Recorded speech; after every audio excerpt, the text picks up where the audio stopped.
They taught us that space was a vacuum, a tidy absence between stars, a silence you could measure and understand. I believed it because it's easier to sleep that way. Then, on a cold shift at the array, our monitors blinked a rhythm that refused to be dismissed. At first, it looked like noise, interference against a desert sky, but the pattern repeated with a precision that felt deliberate. 11 beats, a pause, 3 low throbs.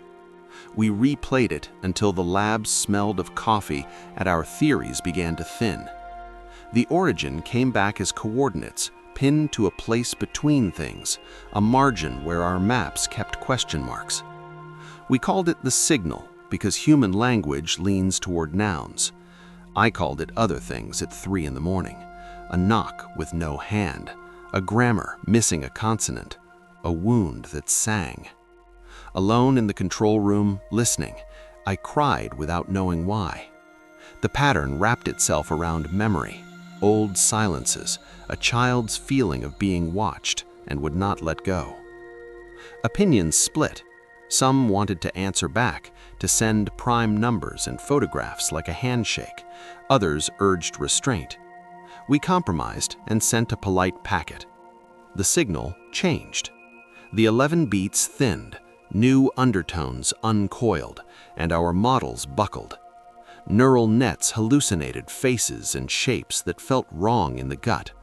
The harder we tried to translate it, the more it eluded containment. At the lab, we chased the signal with the tools we knew by habit. We fed it to Fourier transforms and watched as familiar peaks folded into a new lattice. We trained convolutional networks until the computers themselves began to stutter with odd outputs, faces without symmetry, arcs that suggested a geometry our textbooks refused to name.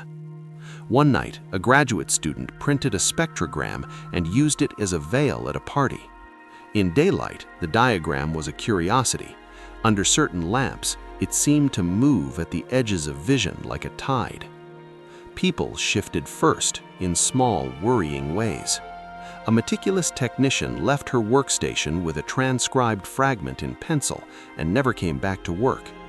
The room she had used felt colder for months. Students printed waveform shirts and forums hummed with mimicry. Children clapped in a rhythm that matched the signal. The pattern, once confined to our screens, became a cultural itch. Silva's episode remained a thorn in our memory.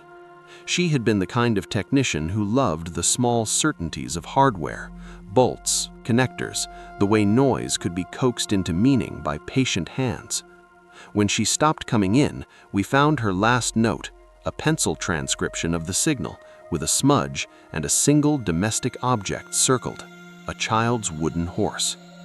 Her sister later said Silva had begun to collect old toys from thrift stores, stacking them as if they were markers on a map.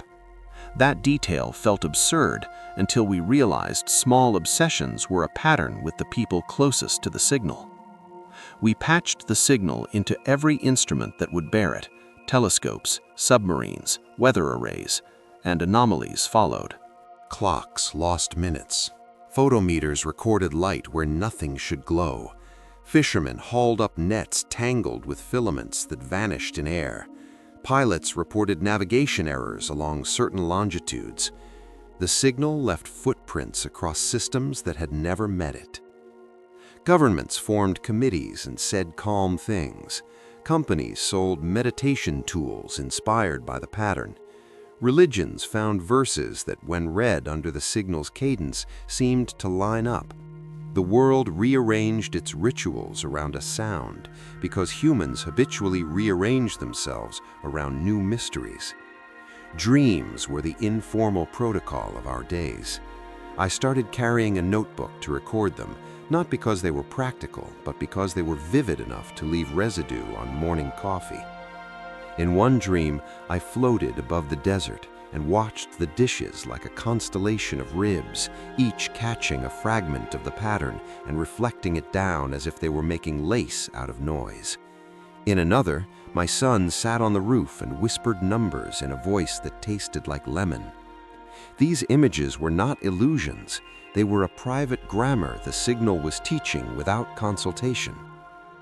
The public's appetite for the signal surprised everyone. At first, the press ran cautious pieces, explainers with diagrams and quotes, then opinion, and then spectacle. A reality show pitched the idea of sending contestants to a remote dish for a week to see if you can resist the whisper. The signal's pattern became wallpaper and graphic design and the elevator music of novelty apps. You can sanitize anything with attention. The pattern of our unraveling became an aesthetic.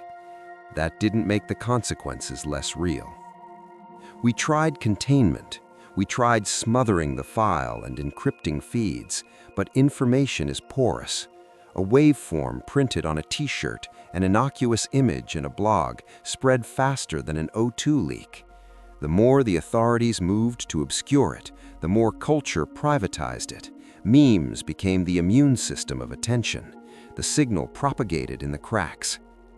Then the world noticed the physical effects. Satellites failed in narrow belts. The ocean sang a low pitch at certain depths. Animals changed their migrations. Nets returned with brief glows. People who listened too long reported a small, correct understanding that left them content and hollow at once.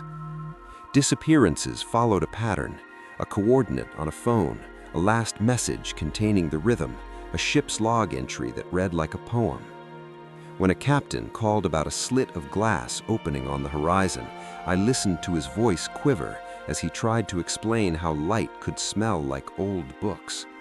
Men returned from that sea patient or manic, some carving the rhythm into wood until grain splintered.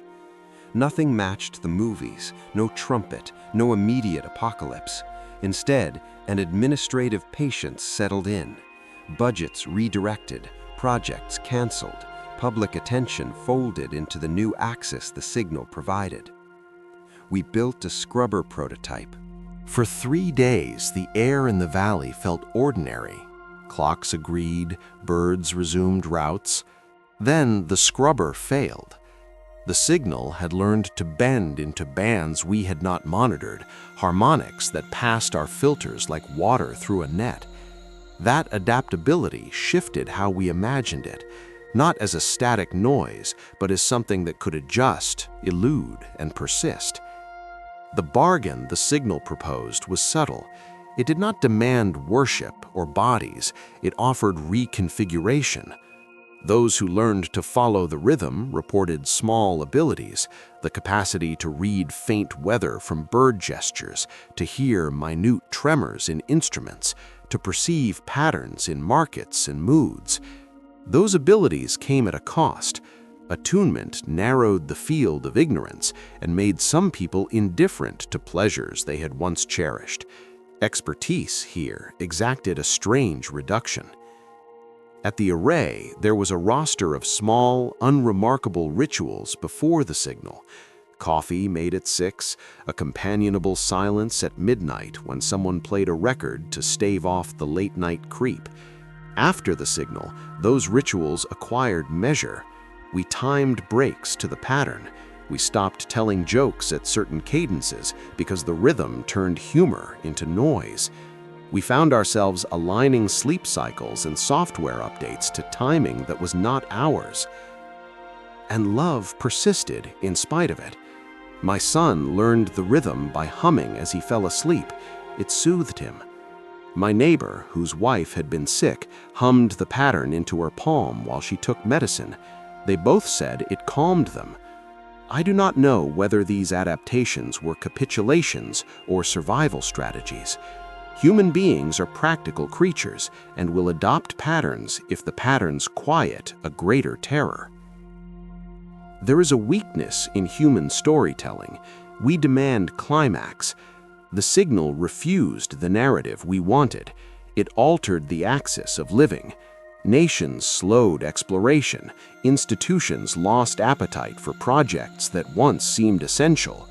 The change was bureaucratic and quiet, total in its rearrangement.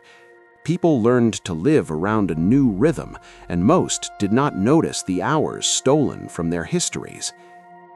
I took the recording down to the valley where the dishes pointed like a congregation and played it out loud into the night. For an hour, nothing happened. Then the ground sang, a low tone that matched the file, and the air tightened as if the world had inhaled. In that tightening, I felt not malice so much as an exacting attention, as if an intelligence were reading my life for grammar and punctuation. It did not want blood, it wanted to be intelligible in its own terms. Sometimes I fake normalcy for myself. I go to the grocery store and choose fruit and pretend the pattern is something other people are worried about. Then someone in the plaza taps a foot or a bus idles and the illusion lifts. There is no return to a previous equilibrium because the world has been read and noted. We are a text now, and the reader has made marginalia. Would I press play again if asked to show a child what it sounded like? I do not know. Curiosity is a kind of courage. I play it sometimes for my son because his questions need anchors, even if the anchor is a pattern our species must learn. I play it for myself more often because the pattern is stubbornly beautiful in a way that is both comforting and terrible. It promises comprehension while always remaining 1 degree out of reach. After a year, the noise became a geography. There were belts and seams where instruments were unreliable, hollows where birds avoided crossing, and festivals where towns played the rhythm as rain invoked a blessing. Historians will later point to that year as the pivot. Economists will measure losses. For those of us who worked at the array, the memory is an accumulation of small weathered objects, a tape that hummed at dawn, a coffee cup with a ring of salt stains, a child's wooden horse found in a desk drawer. I finish with this. There is an ethics of listening. It contains no clear commandments, only consequences. When something outside our ken begins to read us back, our first reaction is to step closer, to oblige. We do that out of hunger for knowledge, for meaning, for the old triumph of making sense. The signal taught us that meaning is not always liberating. It can compact you into a sentence and set that sentence aside for later reading. We went from quiet to legible, and the world altered its breathing.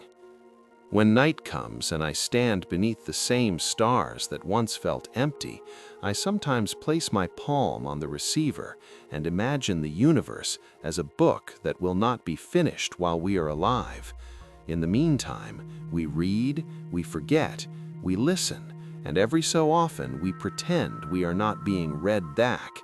It is a small, stubborn defiance, and it keeps a certain kind of humanity intact.